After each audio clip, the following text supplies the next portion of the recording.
அவள் உயிரோடு இருக்கிற நாளெல்லாம் அவனுக்கு தீமையை அல்ல நன்மையே செய்கிறாள். அவள் உயிரோடு இருக்கிற நாளெல்லாம் அவனுக்கு தீமையை அல்ல நன்மையே செய்கிறாள்.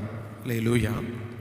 ஆண்டவருடைய பிள்ளைகளே, இந்த இடத்துல ஒரு புத்தியுள்ள ஒரு ஸ்திரீயினுடைய ஒரு குணாதிசயத்தை குறித்து வேதத்தில் இங்கே எழுதப்பட்டிருக்கிறது.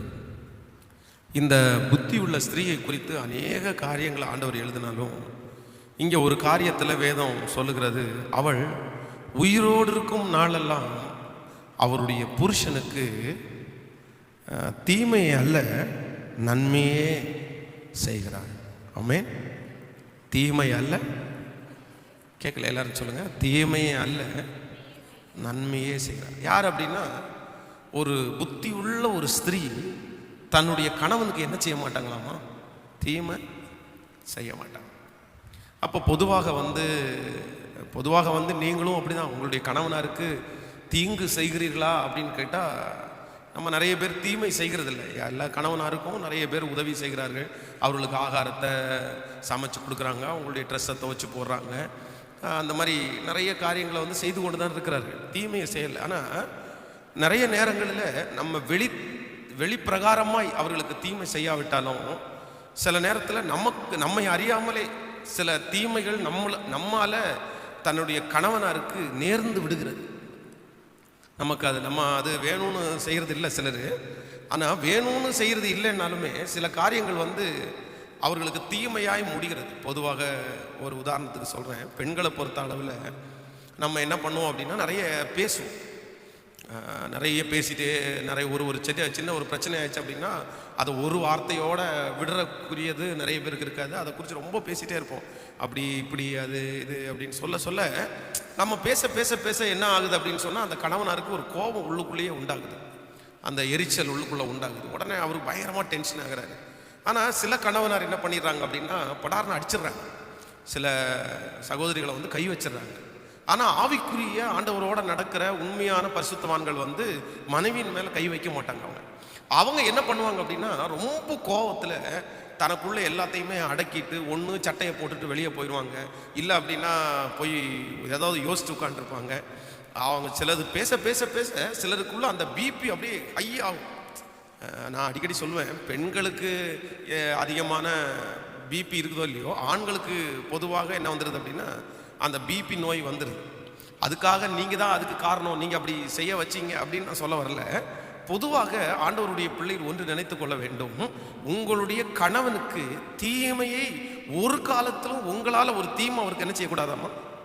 செய்யக்கூடாது அப்படின்னு பைபிள் சொல்லுது. ஒரு நல்ல ஒரு புத்தி உள்ள ஸ்திரீ என்ன பண்ணுறா அப்படின்னா, தன்னால் தான் சுமப்பார்கள், தான் வலியை சுமப்பாங்க, அவமானத்தை சுமப்பாங்க, கஷ்டத்தை சுமக்கிறாங்க, எல்லாத்தையும் தான் மேலே போட்டுக்கொண்டு, அதான் உலகத்தில் சொல்லுவாங்களா, அவரை ராஜா மாதிரி வச்சிருக்கிறா பாருங்க, அவரை ராஜா மாதிரி வச்சிருக்காங்க. இப்போ இந்த ஜெபத்தில் இருக்கிற நீங்கள் வந்து அதை கேட்டு பாருங்க. உங்களுடைய கணவனாரை நீங்கள் ராஜா மாதிரி வச்சிருக்கிறீங்களா? அவருக்கு ஒரு தீமையுமே நான் இன்னைக்கு வரைக்கும் செஞ்சதே இல்லை, எந்த தீமையும் செஞ்சதில்லை அவருக்கு அப்படின்னு சொன்னால் நிறைய பேருக்கு வந்து அது யோசனையாக தான் இருக்கும்னா, தீமை அப்படின்னா அவர் தீமை செஞ்சால் நானும் என்ன பண்ணுவேன்? ஹலோ, நமக்கு ஒரு பழக்கம் இருக்குது, அவர் தீமை செஞ்சால் நானும் தீமை செய்வேன், அவர் பேசினா நானும் பேசுவேன், அவர் எதிர்த்து நின்னா நானும் எதிர்த்து நிற்பேன், அவர் ஒரு காரியத்தில் எனக்கு இப்படி செஞ்சாருன்னா நானும் அதற்கு பகரம் செய்வேன். இல்லை, ஆண்டவர் சொல்கிறாரு, உயிரோடு இருக்கும் நாளெல்லாம் அவங்களுக்கு என்னதான் செய்யணுமாமா அப்படின்னா, நன்மை செய்ய வேண்டுமாம். ஆமென். எல்லாரும் தெரிஞ்சு தீமை செய்ய மாட்டீங்க. நான் சொல்றேன், அதுல கூட நம்மை அறியாம கூட அவர்களுக்கு ஒரு தீமை வராதபடிக்கு நம்ம ஜாக்கிரதையா இருக்கணும், நம்ம ஜாக்கிரதையா நடந்துக்கணும். நம்முடைய கணவனார் யாரும் ஒரு வார்த்தை பேசிடக்கூடாது, நம்முடைய குடும்பத்தில் உள்ளவங்க பேசிடக்கூடாது, நம்மளால ஒரு நஷ்டம் அவருக்கு வந்துடக்கூடாது, நம்மளால ஒரு கெட்ட பேர் அவருக்கு வந்துடக்கூடாது, இல்லை நம்ம மேல வந்து அவர் வருத்தப்பட்டு அவருடைய உடம்பு சிக்காயிடக்கூடாது. இப்படின்ற கவனம் யாருக்கு இருக்கணும்னா, ஒரு பெண்ணுக்கு இருக்கணும். ஏன் அப்படின்னா, வேலைக்கு செல்லாத பெண்களுக்கு ஒரு மிக முக்கியமான ஆதாரம் யார் அப்படின்னா, தன்னுடைய கணவனார். நான் அடிக்கடி சொல்கிறேன், ஒரு கணவனார் வந்து வெளியில் போய் வேலை செய்து ஒரு 1000 ரூபாய் சம்பாதிச்சு வருகிறது என்கிறது வந்து இன்றைக்கு இருக்கிற காலத்தில் வந்து அவ்வளோ சுலபமானது அல்ல. யாருமே தூக்கி ஒரு 1000 ரூபாய் தூக்கி இதை வச்சுக்கோங்க அப்படி கொடுக்க மாட்டாங்க. யாருமே கொடுக்க மாட்டாங்க. சிலர் வந்து உங்களுக்கு இங்கே இருக்கிற நிறைய பேருடைய கணவன்மாரெலாம் டிரைவிங் வேலை தான் பார்க்குறாங்கன்னு நினைக்கிறேன். நிறைய பேருடைய இப்போது நான் சொல்கிறேன், அந்த டிரைவிங் வேலையில் கூட ரொம்ப கொடுமை. இன்னைக்கு இருக்கிற காலகட்டத்தில், இன்னைக்கு இருக்கிற சூழ்நிலையில், இந்த மே மாதத்தில் நீங்கள் ஒரு 4 மணி நேரம் ஒரு பஸ்லையோ இல்லைன்னா ஒரு கார்லையோ நீங்கள் ட்ராவல் பண்ணீங்க அப்படின்னா உங்களால் ட்ராவல் பண்ணவே முடியாது. அவ்வளவு ஹீட், அவ்வளோ உஷ்ணம். மே மாதம் ரொம்ப உஷ்ணம் அடிக்கும், தண்ணி தாகம் எடுத்துகிட்டே இருக்கும். இன்னும் வாகனங்களுடைய புகை அவ்வளோ டென்ஷனாக இருக்கும். அத்தனை டென்ஷனை தலை மேலே போட்டுட்டு சம்பாதிச்சுட்டு வீட்டுக்கு வரும்போது நம்மளால அவருக்கு ஒரு கஷ்டம் வரக்கூடாதுன்னு, ஏற்கனவே அவர் உலகத்தில் கஷ்டப்பட்டு தான் வராரு. ஏற்கனவே மனுஷங்களிடத்துல அவமானப்பட்டு தான் வர்றாரு. நிறைய பேச்சுகளை கேட்டு தான் வர்றாரு. அங்கே கொண்டு போய் இறக்குற இடத்துல அவன் திட்டுவான், இவன் திட்டுவான். இப்போ ரோட்டில் ஏதாவது டக்குன்னு ஒரு திசை மாறி போயிட்டாங்கன்னா அவங்க பிடிச்சியா கண்லையா அப்படின்வாங்க, சொல்லிட்டு தான் வந்தியா அப்படின்வாங்க. ஸோ எக்ஸட்ரா எல்லா வேலையிலையும் என்ன இருக்குது அப்படின்னா கஷ்டம் இருக்கா அப்படின்னு கேட்டால் கஷ்டம் இருக்குது. ஒரு நஷ்டம் வந்துச்சுன்னா வீட்டில் இருக்கிற நமக்கு நஷ்டமாக தெரியாது, ஆனால் யாருக்கு நஷ்டமாக தெரியும்? அவங்களுக்கு நஷ்டமா தெரியும். ஒரு காரியம் உடஞ்சிருச்சானோ, ஒரு காரியத்துக்கு இவங்க நஷ்டம் ஈடு கட்டுறதுனால உங்களுக்கு எந்த பிரச்சனையுமே இல்லை. நம்ம நிறைய நேரத்தில் வீட்டில் அமைதியாக உட்காந்துருப்போம். அந்த பணத்தை புரட்டுறது, யார்கிட்ட கடன் வாங்கலாம், எங்க கடன் வாங்கலாம், சகல எண்ணத்தையும் மனசுக்குள்ள போட்டு சில நல்ல குடும்பத்தினுடைய தலைவர்கள் யாருமே தன்னுடைய மைண்டை வந்து தூங்குற நேரத்தை தவிர அவங்க சும்மா வச்சுக்கிறதே இல்லை. அவங்க மனசு என்ன பண்ணலாம் என்ன பண்ணலாம் என்ன பண்ணலான்னு ஓடிட்டே இருக்கும். நான் சொல்றேன், உலகத்தில் அத்தனை கஷ்டத்தை அனுபவிச்சு வர்ற உங்களுடைய கணவனார நீங்களும் தெரிஞ்சு கண்டிப்பாக இங்கே இருக்கிற யாருமே என்ன பண்ண மாட்டீங்க, துக்கப்படுத்த மாட்டீங்க, கஷ்டப்படுத்த மாட்டீங்க. ஆனால் நான் சொல்கிறேன், தெரியாமல் கூட நீங்கள் என்ன பண்ணிடாதீங்க அப்படின்னா கஷ்டப்படுத்திடாதீங்க. பொதுவாக வந்து எல்லாருடைய வீட்லேயும் என்ன இருக்கும் அப்படின்னா இந்த குப்பை தொட்டி இருக்கும் பாருங்களேன். இருக்குமா? எல்லாருடைய வீட்லையும் இருக்கா?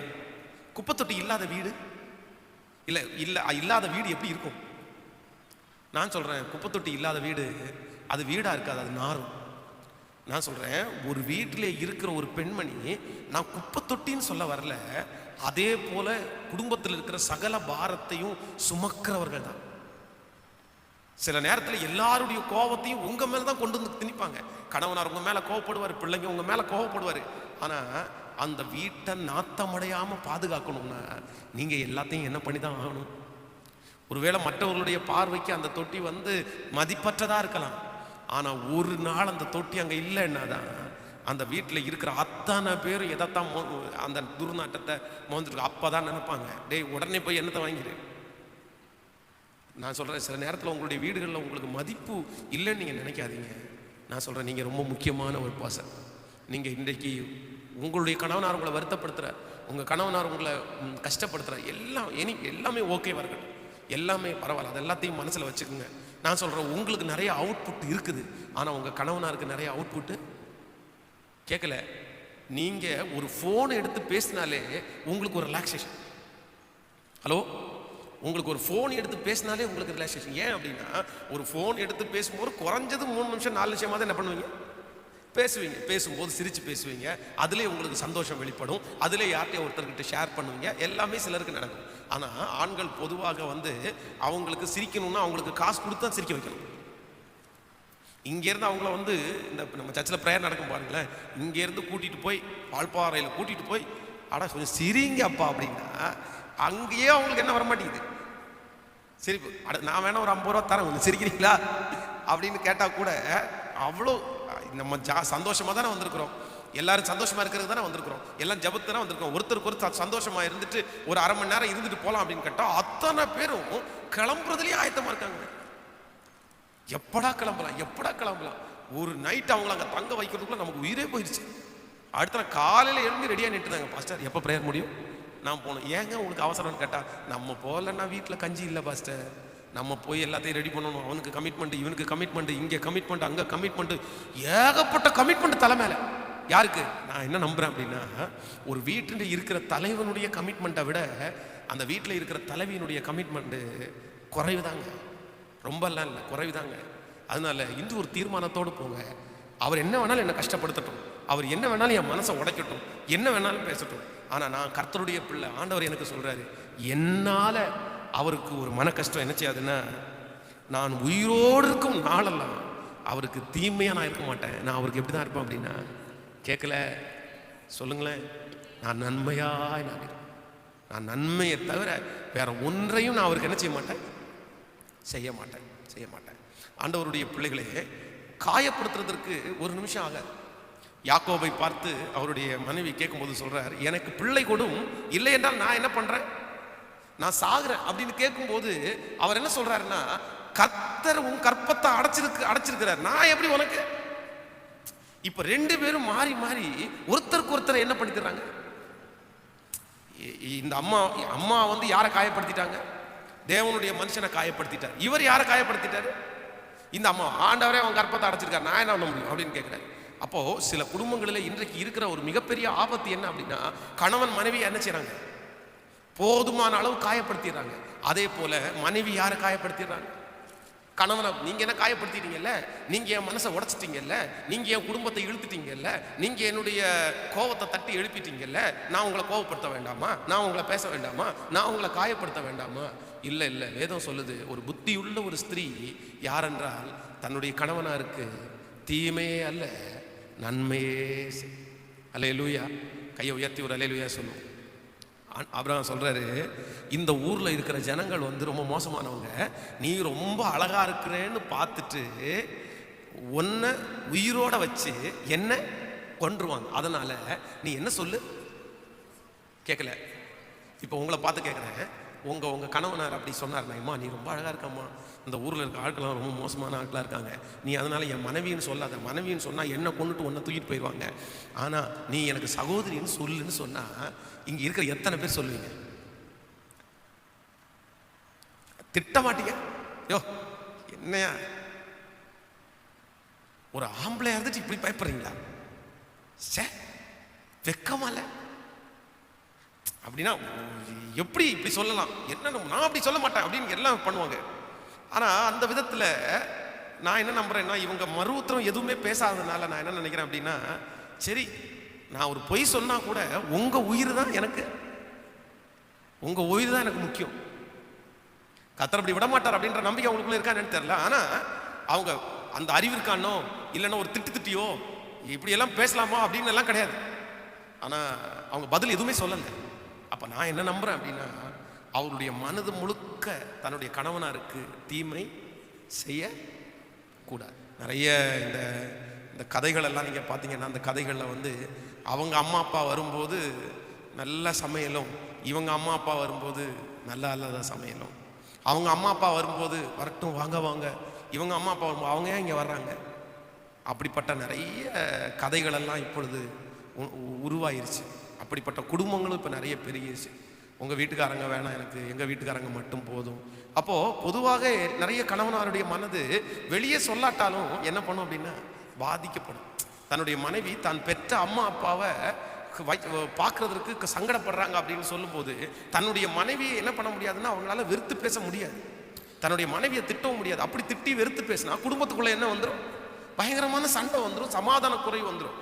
உடனே சில பெண்களுக்கு வந்து அதெல்லாம் அந்த உணர்வுகளே கூட இருக்காது. உடனே இவர் என்ன பண்ணுவார்னா, அவங்க அம்மா அப்பா போயிட்டு, அம்மா அவள் வேணான்றாம்மா, இப்போ வர வேணான்னு சொல்கிறாங்கம்மா சொல்லும் போதே இவர் நிறைய பேர் அந்த அம்மா பெத்த அம்மா அப்பா அவங்கள வந்து அவ்வளோ வாயை கட்டி வைத்த கட்டி சாப்பாடு அவங்களுக்கு இல்லாமல் இவங்களுக்கு கொடுத்து வளர்த்துருப்பாங்க. ஆனால் இப்போ வந்த இந்த மனைவிக்காக அம்மா அப்பா தன்னுடைய வீட்டுக்கு வர்றதையே நம்ம வேணாமா, நீ வர வேணாமா, நான் வேணா உனக்கு காசு கொடுத்துட்றாமா, நீ வீட்டில் இருமா. அப்போது அது அவருடைய அவர் கணவனாருக்கு மனசுக்கு வருத்தமா பயங்கரமான வருத்தம். நீங்கள் ரொம்ப கவனமாக இருங்க, அதை செய்யாதீங்க. இன்னும் நிறைய கணவனார் அவ்வளோ கஷ்டப்பட்டு சம்பாரிச்சிட்டு வர்ற பணத்தை மனைவியை நம்பி கையில் கொடுத்துருவாங்க. இந்த மனைவி ஊதாரித்தனமாக இல்லை, யாரையாவது நம்பி நிறைய பணத்தை வேஸ்ட் பண்ணிடுவாங்க. அவர் அங்கே சட்டை போட மாட்டார், இவங்களுக்கு ஒரு மாதத்துக்கு 3 சட்டை. அவர் அங்கே வந்து குளிர்லையும் பனிலையும் படுத்துட்டு பெட்ஷீட் கூட இருக்காது, இங்கே இவங்களுக்கு பஞ்சு மெத்த நிறைய நேரத்தில். அப்படின்னா ஜனங்களை சொல்றேன், பொதுவாக நம்ம இல்லை, பொதுவாக இன்னைக்கு இருக்கிற நிறைய பேர் அப்படி வாழ்றாங்க. கணவனாருடைய சம்பாத்தியத்தின் மேல அக்கறையே இல்லை, அந்த பணத்தை வந்து ஊதாரித்தனமா செலவு பண்றது. நிறைய பேருடைய வீட்டில் சாம்பார் தூள் கொட்டப்படுது, மல்லித்தூள் கொட்டப்படுது, அரிசி கொட்டப்படுது. அரிசியை திறந்து பார்த்தா உள்ள வந்து புழுவா இருக்குது. என்னன்னு கேட்டால் அந்த அரிசியை கவனிக்கவே இல்லை. சே இது என்னுடைய கணவனாருடைய காசு, அவர் கஷ்டப்பட்டு சமைச்சிட்டு சம்பாரிச்சுட்டு வந்தது அப்படின்ற உணர்வு நிறைய பேருக்கு இல்லாமல் போகுது. ஸோ அந்த விதத்தில் கணவனார் சம்பாதித்து கொண்டு வந்திருந்த பணத்தை நீங்கள் நஷ்டப்படுத்திட்டீங்கன்னா கூட உங்களால் அவர் வருத்தப்படுவார் அப்படின்னு கேட்டால் கண்டிப்பாக என்ன பண்ணுவார், சொல்லுங்க, வருத்தப்படுவார். ஒரு டைம் ஒரு சிஸ்டர் வந்து எங்கிட்ட ஜெபம் பண்ணாங்க. என்ன அப்படின்னா, அவருடைய கணவனாருக்கே தெரியாம அவருடைய வீட்டினுடைய சொத்தை எடுத்து அவனுடைய தம்பிக்கு கொடுத்துட்டாங்க. பத்திரத்தை எடுத்துட்டு அவருடைய தம்பிக்கு அந்த பத்திரத்தை கொடுத்து, அந்த தம்பி அந்த பத்திரத்தை கொண்டு போய் அடகு வச்சு 10 லட்சம் ரூபாய் கையில வாங்கிட்டாரு. 8 வருஷமாச்சு அந்த பத்திரத்தை திரும்பி கொடுக்கவே இல்லை. இவருக்கு வந்து அவசரமா வீடு கட்டுறதுக்காக அந்த பத்திரத்தை தேடுறாரு. தேடுனா வீட்டுல பத்திரமே இல்லை. எங்க போச்சுன்னு தொலைவிட்டே இருக்கிறாரு. கடைசியில் என்ன பண்றதுன்னே தெரியாம இவங்க உண்மையை ஓப்பனா, நான் தான் இந்த மாதிரி தம்பிகிட்ட கேட்டாங்க, டே அவர் தேடுறாரா குர்றான்னு கேட்டா, அவன் என்ன சொல்லிட்டான் அப்படின்னா, எனக்கு தெரியாது, நான் திருப்பி கொடுக்க முடியாது, நான் எப்போ வாங்கினேன்ட்டேன். அழுதாங்க பாருங்க என்கிட்ட வந்து, பாஸ்டர் என் தம்பியை நம்பினேன், என் தம்பி கைவிட்டான், இப்போ என் கணவனாருக்கு எப்படி சொல்லுவேன், அவரை திருப்திப்படுத்த, அவரை என்ன சொல்லி என்னால் சரி பண்ணவே முடியல. கோபம் வருமா? அந்த மனுஷன் அதை நினைச்சு உருகி போய் உடம்பெல்லாம் இறங்கி சம்பாரிச்ச சொத்து இப்படி போச்சு அப்படின்னு திரும்ப எப்படி அன்பா என் கணவனார் அன்பா இருக்கணும் அப்படின்னு நினைச்சா கூட அன்பா இருக்க முடியாது.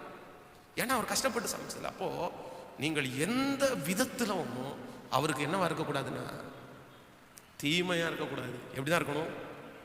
அவர் ஒருவேளை உங்களுடைய கணவனார் சுத்தத்தை விரும்புகிற மனுஷனா இருப்பாரே, ஆனால் உங்க வீட்டை சுத்தமா வைக்க வேண்டியது யாருடைய கடமை? அவர் காலையில எப்படி 8:30 மணிக்கு எந்திரிச்சு வேலைக்கு போறாரோ, அதே போல 8:30 மணிக்கு உங்களுக்கும் வேலை இருக்குன்றதை மறந்துடாதீங்க. அவர் வீட்டை விட்டு வெளியே போன உடனே ஐயோ போயிட்டாருப்பா, இன்னும் நம்மளை யாரும் கேட்க மாட்டாங்க, நம்ம டிவியை ஆன் பண்ணி நாடகம் பார்த்துட்டு இருக்கலாம் அப்படின்னு நம்ம நினைச்சிடவே கூடாது. கணவனார் அங்க வேலை செய்கிற ஒவ்வொரு நிமிஷமும் ஒண்ணு அவருக்காக நம்ம இங்க ஜெபம் பண்ணணும், இல்லை ஏதோ ஒன்றை நம்ம அதற்காக செஞ்சுட்டு இருக்கோம். அவர் வீட்டுக்கு வரும்போது அந்த வீடு எப்படிதான் இருக்கணும் அப்படின்னா, சுத்தமா இல்லைன்னா அவருடைய மனசு வருத்தப்படுமா? அதனாலதான் நிறைய கணவன், அதான் நான் அடிக்கடி சொல்லுவேன், மனைவிக்கும் கணவனாருக்கும் உள்ள ஒரு மிகப்பெரிய வித்தியாசம். மனைவி ஏதாவது ஒன்று தெரிஞ்சுன்னா ஓப்பனா சொல்லிடுவாங்க. கணவனார் எது ஒன்று சொன்னாருன்னா ஓப்பனா சொல்ல மாட்டாரு. ஒன்று டம்ளர் தூக்கி டக்குன்னு வைப்பாரு, இல்லைன்னா கதவை டபார்னு அடைப்பாரு, இல்லைன்னா போய் பெட்ஷீட் போத்தி போய் படுத்து தூங்குவாரு. இப்படி பேசாமலேயே இருக்கிறவர் தான் கணவனார். உங்க கணவனார் பேசாம இருக்கிறாருன்னா உடனே நீங்க நினைக்க வேண்டியது, வேலை ஸ்தலத்துல டென்ஷன் மட்டும் நினைக்காதீங்க, நம்ம ஏதோ கோவப்படுத்திட்டோம் போல அப்படின்னு உடனே சுதாகரிச்சு அதை செஞ்சுட்டீங்கன்னா நல்லா இருக்கும். சில கணவனார் ஒரு டம்ளர் தண்ணி கூட வீட்டுக்குள்ள வந்த உடனே கேட்க மாட்டாங்க, ஆனா கோவிச்சிட்டு போய் ரூமுக்குள்ள உட்காந்துருவாங்க. உடனே நீங்க என்ன நினைக்கணும்னா, நமக்கு என்ன இதுல குறை வச்சோம்னு நினைக்கணும். அவங்க ஏன் கேட்கக்கூடாது? நம்ம என்ன நினைப்போம், ஒரு டம்ளர் தண்ணி தானே கேட்க வேண்டியதானே அப்படின்னு நம்ம சொல்லுவோம். கேட்டா நான் கொடுக்க மாட்டேனா அப்படின்னு. அவர் என்ன நினைப்பாருன்னா, நம்ம காலையில இருந்து அலைஞ்சிட்டு வரோமே, இவன் ஏன் கேட்காமல ஒரு டம்ளர் தண்ணி கொடுக்க கூடாதா, ஒரு டம்ளர் பால் கொடுக்க கூடாதா, ஒரு பூஸ்ட் கொடுக்க கூடாதா? நான் என்ன சொல்ல போறேன்னா, அவங்க நினைக்கிறதும் நியாயமா? நீங்க சொல்றது நியாயமா? இல்ல, நீங்க சொல்றது நியாயம்னு சொல்ல முடியாது, நியாயம்தான். அந்த அளவுக்கு உங்களுக்குள்ள என்ன வரல அப்படின்னா, அந்த கெப்பாசிட்டி வரல. உள்ள வந்த உடனே வாங்க உட்காருங்க, ஏதாவது சாப்பிட்டீங்களா, ஏதாவது சாப்பிட குடிக்கிறீங்களா, ஒரு டம்ளர் குடிக்கிறீங்க அப்படின்னு கேட்குற இன்னைக்கு குறைஞ்சிட்டாங்க. அதனால இந்த குடும்ப பெண்கள் எல்லாருமே இன்னைக்கு ஒரு தீர்மானத்தோடு போங்க. அவர் கஷ்டப்படுத்துறாரு. நான் சொல்றேன், இங்க இருக்கிற நிறைய பேர் வந்து கணவனாரால கஷ்டப்படுத்தப்பட்ட நிறைய பேர் இந்த இடத்துல இருக்கிறீங்க, எனக்கு தெரியும். நான் சொல்றேன், உங்களுக்கு அந்த பலனை கத்த தருவார். ஆனா கர்த்தருடைய பிள்ளைகளா இருக்கிற நீங்க உயிரோடு இருக்கிறனாலதான் என்னால அவருக்கு ஒரு கஷ்டம் என்ன செய்யக்கூடாதுன்னா, நீங்க நினைங்க, ஆண்டவர் உங்களை ஆசீர்வாதமாய் வைக்க வல்லவரா இருக்கிறார். கைகளை அசைத்து ஒரு ஹல்லேலூயா சொல்லுங்க, கரங்களை அசைத்து ஒரு ஹல்லேலூயா சொல்லுங்க. எத்தனை பேர் அந்த முயற்சி எடுக்கிறதற்காக நீங்க வாஞ்சிக்கிறீங்க? ஆமென், ஹல்லேலூயா. நம்புறீங்களா? விசுவாசிக்கிறீங்களா? ஹல்லேலூயா, ஆமென். ஜெபிக்கலாமா? அவனுடைய சமூகத்தில், ஆண்டவரே, என்னால் ஒரு நாளும் என் கணவனாருக்கு நான் தீமையாக இருக்க மாட்டேன், நான் எப்படி தான் இருப்பேன் அப்படின்னா, ஆமென், நான் உயிரோடு இருக்கும் நாளெல்லாம் அவருக்கு தீமை அல்ல நன்மையே நான் செய்வேன். தீமை, நான் உயிரோடு இருக்கும் நாளெல்லாம் ஒரு நாள் தீமை அல்ல நன்மையே நான் செய்வேன். விசுவாசிக்கிறீங்களா? ஹல்லேலூயா. இங்கே இருக்கிற எல்லாருடைய கணவனார் வேலைக்கு போகிறவங்க தானே? கை தூக்குங்க. உண்மை தானே? எல்லாருடைய கணவனார் வேலைக்கு போகிறாங்களா? சரி, அவங்களுடைய வேலை ரொம்ப கஷ்டமானது அப்படின்றது வந்து உங்களுக்கு கண்டிப்பாக என்ன பண்ணணும்னா சொல்லுங்களேன், தெரியணும். அவங்க நிறைய பேர் அந்த வேலையை இஷ்டப்பட்டு செய்யலை, ஆனால் செய்யணுமே, செய்யலைன்னா நம்ம குடும்பம் நடுத்தருவில் வந்துடும், நம்ம பிள்ளைங்க சாப்பிட வைக்க முடியாது அப்படின்றதுக்காகத்தான் நிறைய. இப்போ பாருங்களேன், பொதுவாக உங்களுக்கு இன்னைக்கு காலையில் கொஞ்சம் சீக்கிரமாக எந்திரிச்சிட்டிங்கன்னு வைங்களேன், சீக்கிரமாக எந்திரிச்ச உடனே உங்களுக்கு கண்ணெல்லாம் ஒரு மாதிரி இருக்கும்னு வைங்களேன். இல்லை, லேட்டாக தூங்கிட்டீங்க, சீக்கிரமாக எந்திரிச்சிட்டிங்க, உடனே உங்கள் மனசுலேயே ஒன்று தோணும். என்ன தோணும் அப்படின்னா, பிள்ளைகள் கணவனார் எல்லாருமே வெளியே போட்டோம், நம்ம மதியானம் கொஞ்சம் சாப்பிட்டுட்டு ஒரு மணி நேரம் என்ன பண்ணலாம், கொஞ்ச நேரம் தூங்கிக்கலான்னு தோணும். ஆனால் ஒருவேளை உங்கள் கணவனார் லேட்டாக படுத்துட்டார் அப்படின்னா, சீக்கிரமாக எந்திரிச்சிட்டாருன்னா, அவர் அப்படி நினைக்கிறதுக்கு வாய்ப்பே இல்லை. சில வீடுகளில் ஞாயிற்றுக்கிழமை மட்டும்தான் கணவனாருக்கு என்ன கிடைக்கும்னா ரெஸ்ட்டு. அந்த நாளில் எல்லா கணவனாரும் தன்னுடைய வீட்டோடு சேர்ந்து நல்லா வீட்டில் உள்ள அந்த அம்மா நல்லா சமைச்சு எல்லாரோடையும் உட்கார்ந்து சாப்பிட்டு தூங்கணும்னு நினைப்பாரு. ஆனால் நம்ம அம்மாங்களுக்கு நிறைய பேருக்கு ஞாயிற்றுக்கிழமை தான் வெளியே சாப்பிடணுன்ற எண்ணமே வரும். அதான் ஏங்க வெளியே போகலாங்களா, வெளியே போகலாங்களா, இந்த ஒரு வாரத்தில் இல்லாத டயர்டு இந்த அம்மாவுக்கு என்னைக்கு தான் வரும்? அவர் தூங்குறாரோ இல்லையோ, சச்சு முடிச்சுட்டு சாப்பிட்டு முடிச்சோம்மா யார் கொரட்டை விடுவாங்க? இப்போ நான் என்ன சொல்றேன் அப்படின்னா, சில கணவனாரை பொறுத்த அளவில் மனைவி தூங்கினாலே இவருக்கு என்ன வராது? மனைவி தூங்கினாலே இவருக்கு தூக்கம் வராது. நீங்க நிறைய வீட்டில் இங்கே எப்படி எத்தனை பேர் அதை இது பண்ணிக்கன்னு தெரியல, தூங்கினாலே கோவம் வரும். நான் களைச்சு போனா நீ களைச்சு போறியா, நான் வேலை செய்யறா நீ வேலை செய்யறியா, உடனே கோவம் வந்துடும். படுத்துட்ட தூங்கிட்ட, வீடெல்லாம் அப்படி கிடக்குது இப்படி கிடக்குது, பிள்ளைங்களெல்லாம் அப்படி கிடக்குது, பிள்ளைங்களை கவனிக்கிறதுல பிள்ளைங்க எங்கே இருக்காங்கன்னு தெரியல. இவர் பார்த்தீங்கன்னா பிள்ளைங்களை உட்காந்து பார்த்துட்டு எந்த விதத்தில் இது நியாயம் இல்லை? உங்களை நான் சொல்லலை, பொதுவாக சொல்கிறேன். கஷ்டமாக இருக்குமா இருக்காதா? அந்த அந்த ஃபீலை யார் புரிஞ்சுக்கிறா? சரி, நான் விழிச்சிருக்கிறேங்க, நான் உட்காந்துருக்குறேங்க, நான் கொஞ்சம் பைபிள் எழுதுறேங்க. ஞாயிற்றுக்கிழமை ஒரு நாள் அவர் வீட்டில் இருக்கிற அந்த நேரத்தில் நீங்கள் ஒரு ஜெபிக்கிறவங்களா, நீங்கள் ஒரு பைபிள் ரீட் பண்ணுறவங்களா, அப்படியே அவங்கள அவருடைய பார்வைக்கு நீங்கள் கொஞ்சம் நேரம் படுங்க, நான் கொஞ்சம் நேரம் பைபிள் வச்சுட்டு வரேன், நான் கொஞ்சம் நேரம் ஜெபம் பண்ணிட்டு வரேன்னு சொல்லி பாருங்கள். உங்கள் வீட்டில் உங்களுக்கு ராஜ மரியாதையை கற்றுக் கொடுக்க வல்லவர். ஆமேன்னு சொல்லுங்கள். ஆனால் நீங்கள் ஊருக்கு முன்னாடி என்ன பண்ணிடக்கூடாது? அவருக்கு ஞாயிற்றுக்கிழமை ஒரு சிக்கனும் ஒரு மீனும் சாப்பிடணும்னு ஆசையாக இருக்குன்னு வைங்களேன், நம்ம உடனே வந்து ஏன் ஒன்றும் வர போகாதா, 42 வாங்கிட்டு வரணும். என்னைக்கு சமைச்சு முடிகிறது? ஏற்கனவே பாஸ்டர் லேட்டாக தான் ஆராதனையை முடிச்சாரு. நீங்கள் இப்படி 42 வெரைட்டியை வாங்கிட்டு என்னைக்கு செய்கிறது? நான் 6 மணிக்கு சாப்பிடுவோம், பரவாயில்லையா? ஏட்ட 6 மணிக்கு சாப்பிட்டா பரவாயில்லையா? சும்மா எல்லாத்தையும் ஒரே அடியா, மீன் சிக்கன் எத்தனை ஐட்டம் நம்மளால முடியாதப்பா. அப்போ எப்படி மாறிடுச்சு பாருங்க. அதனால வீட்டில் இருக்கிற எல்லா பெண்களும் அன்னைக்கு ஒரு நாள் தானே அவர் சாப்பிட்றாரு. நமக்கு பலவீனம் தான், கஷ்டம் தான். ஆனால் கூட அந்த ஒரு நாளுக்காக சரிங்க வாங்கிட்டு வண்டிங்கல்ல, பரவாயில்ல, எவ்வளோ சீக்கிரமாக செய்யணும் அவ்வளோ சீக்கிரமாக உங்களுக்கு செஞ்சு தரேன், நீங்கள் கொஞ்ச நேரம் வெயிட் பண்ணுங்கள், ஃபஸ்ட்டு ஒன்றை வச்சு சாப்பிடுங்க, நைட்டு இதை வேணால் சாப்பிடலாம் அப்படின்னு மெதுவான பிரதியுத்தரத்தை சொல்லாமல் நீங்கள் பாட்டுக்கு கச்சா முச்சான் அப்படின்னா வாங்குறவங்களுக்கு என்ன வரும் அப்படின்னா, அட போ பிசாச, இனி அடுத்த வாரத்துலேருந்து ஒன்றும் வாங்க மாட்டேன், கஞ்சி குடிச்சிக்கலாம் பரவாயில்லையா? ஆனால் கஞ்சியை குடிச்சிக்கலான்னு அவர் கேட்கும்போது அதுக்கும் நிறைய பேர் குடிக்கலாம், எனக்கு என்ன சிக்கன் சாப்பிடணும்னா ஆசையா, மீன் சாப்பிடணும்னா ஆசையா, அதுக்கும் ஒரு தண்டாவாதம் பேசிட்டு இருப்பாங்க பாருங்க.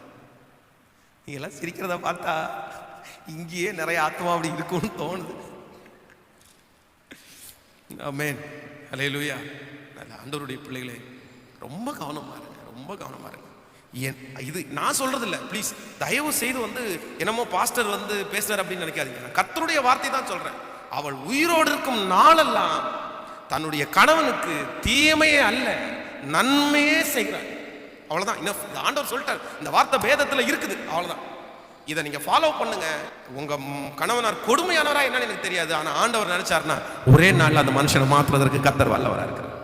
என்னால அவருக்கு எந்த தீமையும் என்ன செய்யக்கூடாது, என்னால ஒரு டென்ஷன் என் சைடுல இருந்து உங்களுக்கு ஒரு பிரச்சனை வராதுங்க, விட்டுங்க. என்னால உங்க ஏற்கனவே 1008 டென்ஷன் அவருக்கு இருக்கிறதுனால என் சைடுல இருந்து என் கணவனாருக்கு ஒரு டென்ஷனும் ஆகக்கூடாது. அதுல நீங்க கவனமா இருங்க. என்னால அவர் டென்ஷன் ஆகக்கூடாது, என்னால அவருக்கு பிபி ஆகக்கூடாது, என்னால அவர் சங்கடப்படக்கூடாது. அந்த தீர்மானத்தோடு இன்னைக்கு போங்க. இங்க இருக்கிற நிறைய பேருடைய கணவனார கர்த்தர் சுகமாய் வைப்பார், சுகமாய் வைப்பார். இன்னைக்கு இருக்கிற நிறைய கணவனார் பலவீனப்படுவதற்கு காரணம் நான் சொல்றேன், அவர்கள் வீடுகளிலே அவர்களுடைய சுகத்தை அவருடைய நலத்தை விரும்பாத அநேகம் பேர். சொல்லி நிறைய பேர் சொல்லியிருக்காங்க பாருங்களேன். அது ஒருத்தர் சொல்றாரு, பாஸ்டர் நான் வீட்டை விட்டு வேலைக்கு வெளியேறங்கின உடனே என் மனைவி அங்கேருந்து திட்டுறா, நீ போற போக்கில் ஒரு வண்டி அடி வச்சு செத்து பாடி தான் வரும் அப்படின்னு சபிக்கிறா பாஸ்டர். நான் எப்படி பாஸ்டர் போவேன்? ஐயோ அவ்வளோ குமுறாரு. ஆண்களா இப்படி இருக்காங்க, இப்படி சொல்றா பாஸ்டர், நீ வரும்போது பணமாக தான் வருவ, நீ போ, என்னை இப்படி கஷ்டப்படுத்திட்டு போற இல்லை நீ போ அப்படின்னு சொல்றா. சரி, அப்படிப்பட்ட லேடிஸும் இருக்காங்க போல. எனக்கு கஷ்டமாக தான் இருக்குது. இல்லை ஆண்டவருடைய பிள்ளைகளே, இன்றைக்கு இருக்கிற காலங்களில் வந்து சம்பாதிக்கிறது ரொம்ப கடினம். அதனால் நான் உயிரோடு இருக்கும் நாளெல்லாம் என் கணவனாருக்கு என்ன வராது அப்படின்னா ஒரு தீமையும் வரவே வராது. அவருக்கு பிடிக்கலையா வேண்டாம், அவருக்கு இஷ்டம் இல்லையா ஓகே ரைட். நம்மளால் அவர் எந்த விதத்திலும் என்ன ஆகிடக்கூடாதுன்னா டென்ஷன் ஆக கேட்கல. அவர் மொபைல் வச்சு நோண்டிகிட்டே இருப்பார். ஆனால் நீங்கள் மொபைலை எடுத்தாலே அவருக்கு என்ன வரும்? கோவம் வரும். சரி, உங்களுக்கு பிடிக்கலையா, விட்டுருங்க, வச்சிரு. அந்த நிமிஷம் தாண்டிட்டு அந்த இது போட்டும் அவராக புரிஞ்சுக்கிறதுக்கு ஒரு நாளை கர்த்தர் கொடுப்பாரு. அன்னைக்கு உங்கள் துக்கம் சந்தோஷமாய் மாறும். ஆமேன்னு சொல்லுங்கள். ஜெபிக்கலாமா? ஆண்டவரே, எனக்கு ஒரு கிருபையை கொடுங்க ஆண்டவரே. நான் உயிரோடு இருக்கும் நாளெல்லாம் என் கணவருக்கு ஒரு நாளும் தீமை செய்ய மாட்டேன். இதுக்கு முன்னாடி ஒருவேளை ஏதாவது தீமைகள் உங்களால் நடந்திருக்குமே, ஆனால் ஆண்டவரிடத்துல தயவாய் மன்னிப்பு கேளுங்க. ஏசப்பா, என்னை மன்னிச்சிருங்க ஏசப்பா, ப்ளீஸ் என்னை மன்னிச்சிருங்க ஏசப்பா. சாரி ஏசப்பா, சாரி ஏசப்பா, சாரி ஏசப்பா, சாரி ஏசப்பா. எங்க கணவனார ஆண்டவரை ஆசீர்வதிங்கப்பா. என்னால் அவர் ஒரு நாள் டென்ஷன் ஆகக்கூடாது, என்னால் அவர் ஒரு நாள் கோவப்படக்கூடாதுப்பான்னு சொல்லுங்க. ஆண்டவருடைய பிள்ளைகளே, விசேஷமாய் மோசையினுடைய மனைவி சிப்போராளை குறித்து பைபிள் சொல்லுது. ஆண்டவருக்கு விரோதமாக மோசே வந்து, ஆண்டவரே நான் போகமாட்டேன், நான் போகமாட்டேன், நான் போகமாட்டேன்னு சொல்றாரு. இந்த சிப்போராள் வந்து அந்நிய நாட்டு பெண். ஆனா உடனே தன்னுடைய மகனுடைய நுனி தோலினால அவனுடைய உயிரை காப்பாற்றுவார். சொல்லுவா, இவர் என்னுடைய ரத்த சம்பந்தமான புருஷன், இவருடைய ரத்த சம்பந்தமான புருஷன், அதுலயும் தீமை செய்யல. இன்னும் இந்த சிப்போராளத்தை குறித்து நம்ம வேதத்தில் வாசிக்கும் போது, மோசே என்கிற நீதிமான், வேதம் சொல்லுகிறது, அந்த உண்மையுள்ள அந்த மனுஷன் தன்னுடைய மனைவிக்கு சொல்லாம, தன்னுடைய ஊர்ல இருந்து எகிப்திலிருந்து கானான் தேசத்துக்கு புறப்பட்ட பிரயாணத்தை கூட அறிவிக்காம, இல்லைன்னா போய் ஆளை அனுப்பி கூப்பிடாம, இல்லைன்னா தன்னுடைய மாமனாரை கூட்டிட்டு வரும்போது இவன் போய் தன்னுடைய மனைவி இடத்துல போய் பேசாம, அப்படிப்பட்ட சூழ்நிலையில் இருந்த போது கூட சிப்போரால் ஒரு நாள் கூட மோசைக்கு ஒரு தீமை கூட என்ன பண்ணல. ஆனா பொதுவா மோசையை பற்றி நான் சொல்லுவேன்னா, மோசை எல்லா விதத்திலும் உண்மையுள்ளா இருந்தாலும் அவருடைய மனைவியை நேசித்த விதத்தில் அவர் குறைவுதாங்க. ஆனா அந்த மனைவி ஒரு நாள் கூட அவருக்கு என்ன செய்யலைன்னா தீமை. என்ன இப்படி அனாதையா விட்டுட்டு வந்தீங்கல்ல, என்ன இப்படி எல்லாம் பண்ணீங்கல்ல, நான் பாருங்க உங்க மானத்தை வாங்குறேன், எல்லா இஸ்ரவேல் ஜனங்களுக்கு முன்னாடி நான் சொல்றேன் பாருங்க அப்படின்னு சொல்லலை. இல்லை அப்படின்னா நான் எங்க அப்பா வீட்டுல இருந்து வரமாட்டேன், உன் பிள்ளைங்க நான் வச்சிருக்கேன், எதுவுமே. அவருடைய மாமன், அவருடைய வளர்ப்பும் அப்படித்தான், அவங்களும் அப்படிதான். அப்போ நம்ம ஒரு தீர்மானத்தோட போவோம். என்னால என் கணவனாருக்கு இனி ஒருவேளை அவருக்கு பிடிக்காத ஏதாவது ஒரு விஷயம் உங்களுடைய காரியத்தில் இருக்குமே, ஆனால் அது நியாயமானதாக கூட இருக்கலாம். கர்த்தருடைய பிள்ளைகளே, அது 100% நியாயமானது தான். உங்க பக்கத்துல தான் அது நியாயம் இருக்குது. ஆனா அவர் சிக்காயிடக்கூடாதுன்ற ஒரே காரணத்திற்காக, அவர் கோவப்படக்கூடாதுன்ற ஒரு காரணத்திற்காக, அவருக்கு பிபி ஏறிடக்கூடாதுன்ற ஒரே காரணத்துக்காக நீங்க அதை சாக்ரிஃபைஸ் பண்ணுங்க. உங்க குடும்பத்தை நீங்க கட்டுறதுக்கு நீங்க கொடுக்குற மிகப்பெரிய சாக்ரிஃபைஸ் ஆகும். ஆண்டவரை விரும்புவார், ஆண்டவரை விரும்புவார், ஆண்டவரை எதிர்பார்க்கிறேன். நம்ம ஆண்டவருடைய பிள்ளைங்க. நான் சொல்றேன், அதான் பாஸ்டர் அம்மா போன வாரத்தில் பேசும்போது ரொம்ப அழகா பேசினாங்க. அந்த பெண்கள் மாநாட்டில் பேசும்போது சொல்றாங்க, ஒவ்வொரு பெண்ணும் வந்து ஒரு வீட்டில் வந்து பாஸ்டர் அம்மா அப்படின்னாங்கல்ல, அவங்க தான் அந்த வீட்டில் பாஸ்டர் அப்படின்னாங்க. ஏன் அப்படின்னா, உங்க வீட்டில் இருக்கிற எல்லாரையும் ஜெபத்துக்கு நீங்க தான் கூப்பிடுவீங்க, நீங்க தான் ஜெபம் பண்ணுவீங்க, நீங்க தான் வசனம் வாசிக்க சொல்லுவீங்க, நீங்க தான் பாஸ்டர். சரி, அது எவ்வளோ பெரிய பொறுப்பு உங்களுக்கு. ஆண்டவர் உங்க வீட்டுக்கு நீங்க பாஸ்டர், எவ்வளோ பெரிய பொறுப்பை கர்த்தர் கையில் கொடுத்துருக்காரு. அதனால என்னால இனி என்னுடைய கணவனா இருக்கு ஒரு தீமையும் என்ன செய்யாதுங்க வராது. முடிஞ்ச வரைக்கும் அவருக்கு என்னவா இருக்கணும்னா, நம்ம நன்மை செய்யணும், அவங்களுக்கு உற்சாகப்படுத்தி, அவங்களுக்கு ஏதாவது கொடுத்து, அவங்களுக்கு போஷிக்க கொடுத்து, அவங்களுக்கு பொதுவாக வந்து நீங்கள் ரொம்ப கவனமாக இருக்க வேண்டியது எதில் அப்படின்னா, இந்த சாப்பாட்டில் நீங்கள் ரொம்ப கவனமாக இருக்கணும். ஆமோதிக்கிறீங்களா? அவங்களுக்கு நல்ல ஃபுட்டு, நல்ல நல்ல ஆகாரம், நல்ல பலமான ஆகாரங்கள் வந்து உங்களுடைய கணவனாருக்கு கொடுத்து, வேலைக்கு போகிறவங்கல்ல, வேலை செய்கிறவங்கல்ல, அதுதான் நீங்கள் வெளிப்படுத்துகிற அன்பு. அந்த மாதிரி உங்கள் கணவனாருக்கு நீங்கள் கொடுக்குற, நீங்கள் அயன் பண்ணி கொடுக்குற ட்ரெஸ்ஸு, நீ இன்னைக்கு உள்ள காலங்களில் பெண்கள் நினைச்சிட்டேன் அவருக்கு டைம் இல்லையா, ஏன் அவரால் பண்ண முடியாது அப்படின்னு. நான் சொல்கிறேன், உங்களுடைய தகுதிக்கு மிஞ்சி, திராணிக்கு மிஞ்சி, பலத்துக்கு மிஞ்சி செய்ய சொல்லலை. உங்களுக்கு இருக்கிற டைமில் இல்லாத எல்லாம் பண்ணிடுங்க அப்படின்னு. பொதுவாக இன்றைக்கி இருக்கிற எல்லாருடைய வீடுகள்லையும் மோஸ்ட்லி வாஷிங் மிஷின் இருக்குது, வாஷிங் மிஷின் எல்லாம் வந்துருச்சு. அதனால் முடிஞ்ச வரைக்கும் அவருக்கு எப்படி இருப்போம் அப்படின்னா, நன்மையாக இருக்கலாம். ஆமேன்னு சொல்லுங்கள், ஆமேன்னு சொல்லுவோம். ஜெபம் பண்ணலாமா? என்னுடைய பிள்ளைகள் எல்லாருக்காகவும் நான் ஜெபிக்கிறேன். உயிரோடு இருக்கும் நாளெல்லாம் தீமை அல்ல, நன்மையே செய்ய. இதோ இந்த ஜெபத்தில் நிற்கிற ஒவ்வொரு பிள்ளைகளும் அவருடைய கணவனா இருக்கு.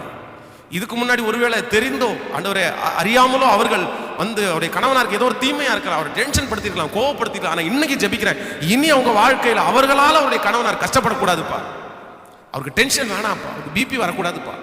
அந்த கிருபை பிள்ளைகளுக்கு தாரும். உங்க மகிமை தாங்கட்டும். இயேசுவின் மூலம் ஜெபம் எடுக்கிறோம் நல்ல பிதாவே.